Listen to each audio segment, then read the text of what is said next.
জিবরাইল আমিন যখন দুনিয়াতে আসেন, রাকাজা জিবরাইলু লিওয়াহু, জিবরাইল আমিন তার একটা পতাকা নিয়ে আসেন, পতাকা জমিনের কোনো একটা জায়গার মধ্যে স্থাপন করেন।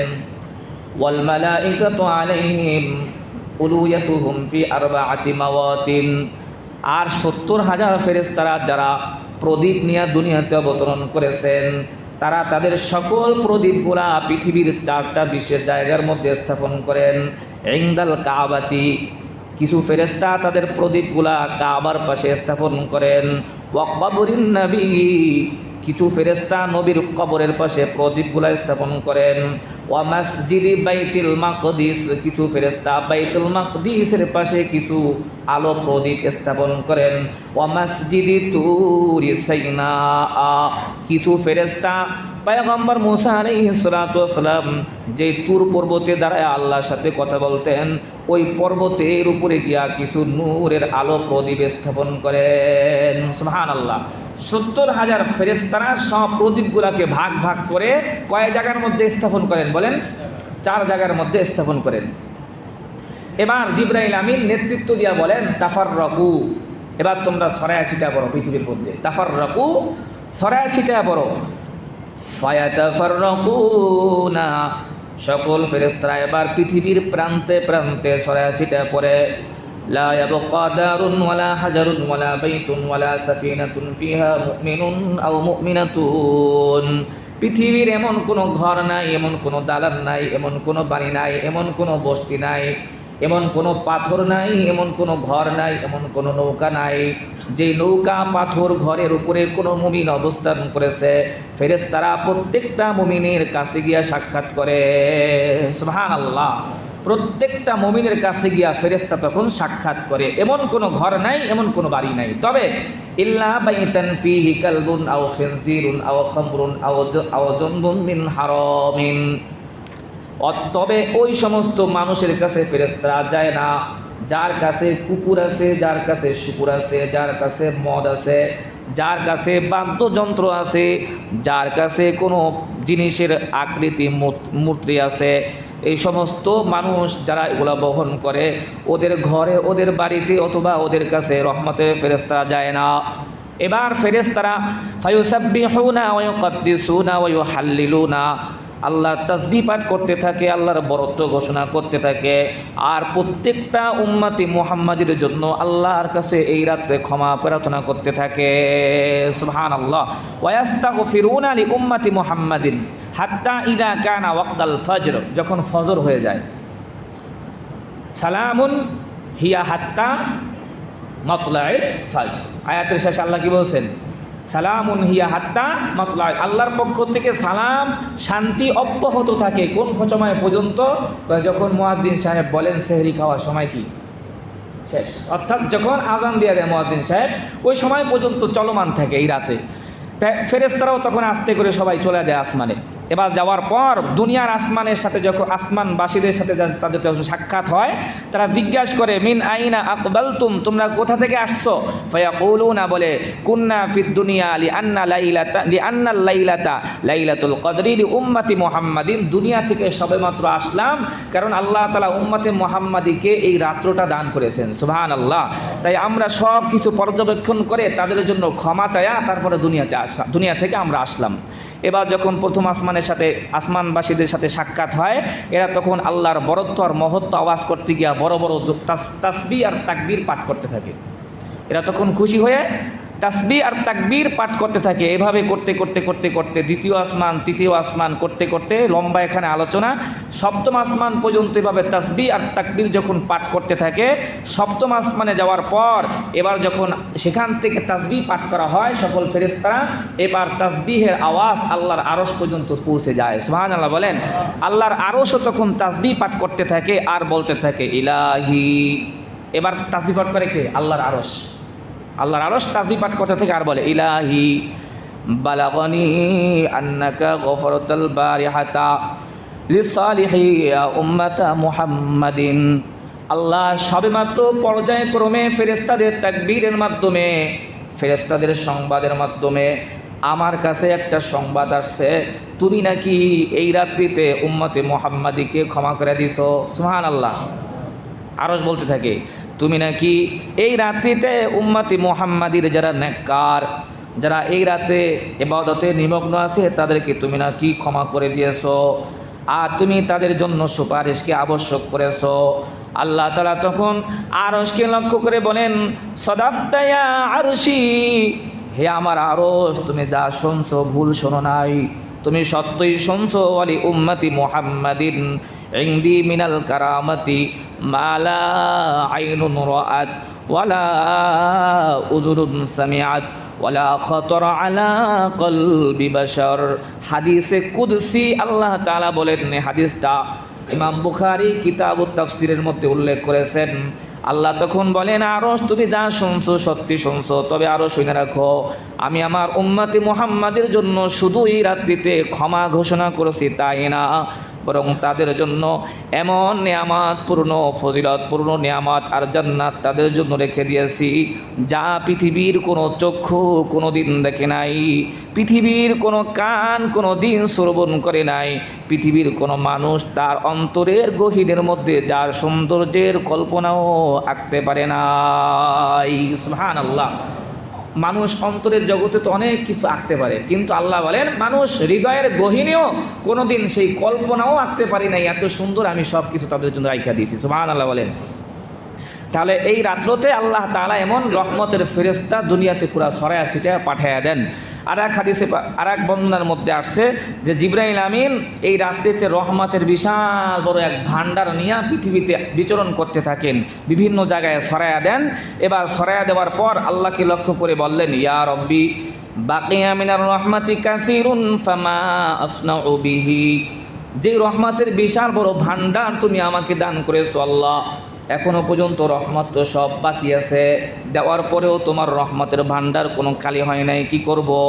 আল্লাহ বলেন কাসিমা আলা আমওয়াতি উম্মতি মুহাম্মাদিন, উম্মতে মুহাম্মাদির জীবিতদেরকে দান করেছো, বাকি রহমতগুলা তুমি উম্মতে মুহাম্মাদির মৃত মানুষের কবরের মধ্যে বন্টন করে দাও। সুবহানাল্লাহ। এবার বলেন এবার বন্টন করে দেয়, বন্টন করে দেওয়ার পরেও আল্লাহর রহমতের খাজানার ভান্ডার শেষ হয় না। এবার বলে ফামা আসনাউ বিহি, আল্লাহ আরও তো রহমতের ভান্ডার বাকি রয়েছে, আমি কি করব? আল্লাহ বলেন কাসিমুহু আলাল কুফার, যা আমার রহমত যেটা দান করেছি এটা আমি ফিরিয়ে নেওয়ার নয়, এগুলা তুমি কাফেরদের মধ্যে বন্টন করে দাও। সুবহানাল্লাহ। এই রাত্রে আল্লাহ কাফেরদেরকেও রহমত বন্টন করে দেয়। সুবহানাল্লাহ বলেন। ফায়াকসিমুহু আলাইহিম, জিবরাইল আমিন আল্লাহর কথা শুই না কাফেরদের মধ্যে বন্টন করে দেয়। ফামান আসাবাহু মিনহুম শাইউন মিন তিলকার রাহমাতি মাতা আলাল ঈমান, জিবরাইলের বন্টনকৃত রহমতের অংশ থেকে পৃথিবীর কোনো বেঈমান কোনো কাফের যদি তার ভাগ্যে কোনো রহমতের অংশ পেয়ে যায়, আল্লাহর রহমত পাওয়ার কারণে সে মৃত্যুর আগে ইমানদার অবস্থায় দুনিয়া থেকে বিদায় নেয়। সুবহানাল্লাহ। এজন্য আমরা দোয়া করি আল্লাহ তাআলা যেন আমাদের সকলকেও রহমত দেয়, পাশাপাশি যারা দুষ্ট প্রকৃতির পৃথিবীতে অশান্তি সৃষ্টি করে ওই সমস্ত বেদ্দিন বেঈমান কাফেরদেরকেও আল্লাহ যেন রহমত দিয়া শান্তির ইসলাম ধর্মের ছায়াতলে আল্লাহ আশ্রয় দান করেন। সকলে বলেন আমিন। এজন্য তানাজ্জালুল মালাইকাতু ওয়ার রূহু ফিহা বিইذনি রাব্বিহিম মিন কুল্লি আমর সালামুন হিয়া হাত্তা মাতলাইল ফাজর। লাইলাতুল কদর, সূরা কদরের সংক্ষিপ্ত তাফসীর আমরা শুনলাম। একটা প্রাসঙ্গিক একটু আলোচনা শুনি, যদিও এটার সাথে এটা সম্পর্ক নাই, তারপরে একটা প্রাসঙ্গিক আলোচনা আমরা করতে চাই। সেটা হলো যেহেতু এই রাতের সাথে একটা আলোচনা আছে তুলনামূলক, যে লাইলাতুল কদর এটা কি শ্রেষ্ঠ নাকি লাইলাতু মাউলিদিন নবী, নবীর জন্মের রাত্রটা শ্রেষ্ঠ? দেখি আপনার উত্তর দেন তো দেখি। লাইলাতুল কদরের রাত্রটা কি শ্রেষ্ঠ নাকি নবীজি যেই রাত্রে জন্মগ্রহণ করেছেন ওই রাত্রটা শ্রেষ্ঠ? বলতে পারবেন কেউ?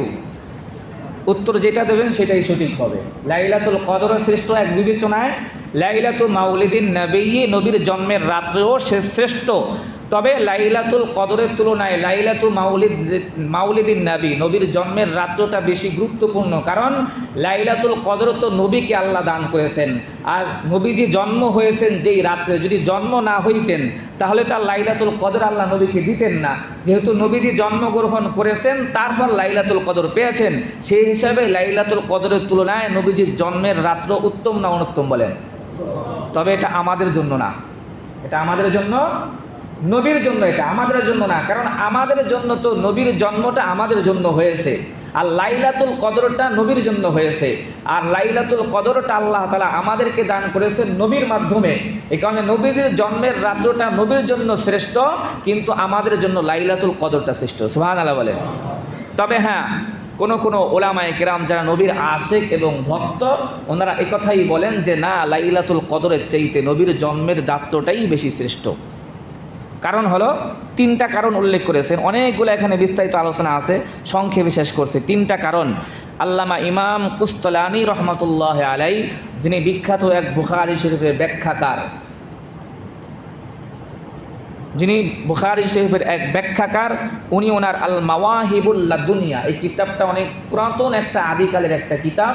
এই কিতাবটার বাংলা এখন বের হয়েছে, অনেক চমৎকার একটা কিতাব। শুরু থেকে শেষ পর্যন্ত আমার নবীর শ্রেষ্ঠত্ব, মহত্ব, বরত্ব নিয়ে আলোচনা করা হয়েছে। কেউ চাইলে এটা বাংলা কিনা পড়তে পারেন। আল মাওয়াহিবুল লাদুনিয়া, কিতাবের নাম কি ভাই? আল মাওয়াহিবুল লাদুনিয়া, বাংলা আপনারা কিনতে পারেন। যাই হোক, এই কিতাবের মধ্যে উনি বলেন তিন কারণে আমার নবীর রাত্রটা শ্রেষ্ঠ, জন্মের রাত্র।